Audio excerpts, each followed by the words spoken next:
Muthoot Fincorp limited അവരുടെ bond issue ചെയ്തിരിക്കുന്നു. ഓരോ സീരീസിനനുസരിച്ച് ഇൻട്രസ്റ്റ് റേറ്റിലും ടെന്നറിലും പേ ഔട്ടിലും വ്യത്യാസങ്ങളുള്ളതാണ്. അപ്പോൾ എത്രത്തോളം സീരീസുകൾ ഉണ്ടെന്ന് നമുക്ക് 1 by 1 ആയിട്ടൊന്ന് കണ്ടു നോക്കാം. 12 സീരീസുകളാണുള്ളത്. ഇൻട്രസ്റ്റ് റേറ്റ് നോക്കുവാണെങ്കിൽ ഏറ്റവും ഹൈ വരുന്നത് 9.1% വരുന്നത്. അതിന്റെ ടെന്നർ വരുന്ന 6 വർഷമാണ്. ഇൻട്രസ്റ്റ് പേ ഔട്ട് ആനുവലിയും വരുന്നുണ്ട്, ക്യുമുലേറ്റീവും വരുന്നുണ്ട്. ആനുവലി നമ്മൾ സെലക്ട് ചെയ്യണം. നമുക്ക് വർഷത്തിലാണ് ഇൻട്രസ്റ്റ് ലഭിക്കുന്നതെങ്കിൽ നമ്മൾ 8ാമത്തെ സീരീസ് സെലക്ട് ചെയ്യണം. അതായത് ക്യുമുലേറ്റീവ്, അതായത് നമ്മുടെ പ്രിൻസിപ്പൽ എമൗണ്ട് കൂടെ നമ്മുടെ ഇൻട്രസ്റ്റ് ആഡ് ചെയ്യുക വേണ്ടെങ്കിൽ നമ്മൾ 12ാമത്തെ സീരീസ് സെലക്ട് ചെയ്യണം. അതുപോലെ ടെന്നർ 5 വർഷം വരുമ്പോൾ ഇൻട്രസ്റ്റ് റേറ്റ് വരുന്നത് 9%. അത് നമുക്കിപ്പോൾ ആനുവലി ഇൻട്രസ്റ്റ് വേണമെങ്കിൽ നമുക്ക് 7ാമത്തെ സീരീസ് സെലക്ട് ചെയ്യാം, അല്ലെങ്കിൽ ക്യുമുലേറ്റീവ് സെലക്ട് ചെയ്യുന്നെങ്കിൽ 11ാമത്തെ സീരീസ് സെലക്ട് ചെയ്യാം. ഇനി 3 വർഷമാണ് ടെന്നർ വരുന്നെങ്കിൽ 8.85% ഇൻട്രസ്റ്റ് റേറ്റ് വരുന്നത്. നമുക്ക് ആനുവലി ഉണ്ട്, ക്യുമുലേറ്റീവ് ഓപ്ഷൻ ഉണ്ട്. ആനുവലി ആണെങ്കിൽ നമുക്ക് സീരീസ് 6 എടുക്കാം, ക്യുമുലേറ്റീവ് ആണെങ്കിൽ നമുക്ക് സീരീസ് 10 എടുക്കാം.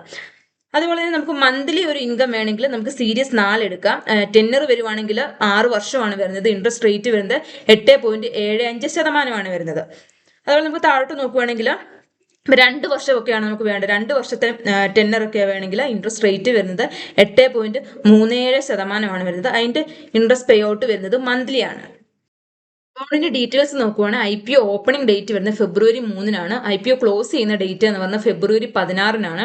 അതുപോലെ ഫേസ് വാല്യൂ നോക്കുവാണെങ്കിൽ 1000 രൂപയാണ് വരുന്നത്. മിനിമം ഇൻവെസ്റ്റ്മെന്റ് എമൗണ്ട് എന്ന് പറയുന്നത് 10,000 രൂപയാണ്. അലോട്ട്മെന്റ് ഡേറ്റ് വരുന്നത് ഫെബ്രുവരി 18-നാണ്. IPO സൈസ് വരുന്നത് 200 കോടിയാണ്. ലിസ്റ്റിംഗ് ഡേറ്റ് വരുന്നത് ഫെബ്രുവരി 19-ആണ്. കമ്പനിയെ കുറിച്ച് നോക്കുകയാണെങ്കിൽ മുത്തൂറ്റ് ഫിൻകോർപ്പ് ലിമിറ്റഡ് ഒരു നോൺ ബാങ്കിങ് ഫിനാൻഷ്യൽ ഇൻസ്റ്റിറ്റ്യൂഷൻ ആണ്. അവർ മെയിൻലി ഡീൽ ചെയ്യുന്നത് ഗോൾഡ് ലോൺ ആണ്.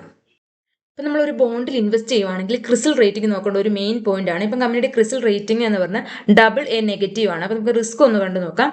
നമുക്കൊരു ലോ റിസ്ക് ആണ് നമ്മൾ ഈ ബോണ്ടിൽ ഇൻവെസ്റ്റ് ചെയ്ത് കഴിഞ്ഞാൽ നമുക്ക് വരുന്നത്.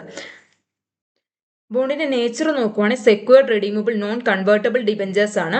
അതുപോലെ ഡിബഞ്ചർ ട്രസ്റ്റ് നോക്കുവാണെങ്കിൽ വർത്തമാൻ ട്രസ്റ്റിഷിപ്പ് പ്രൈവറ്റ് ലിമിറ്റഡ് ആണ് ഡിബഞ്ചർ ട്രസ്റ്റി ആയിട്ട് വരുന്നത്.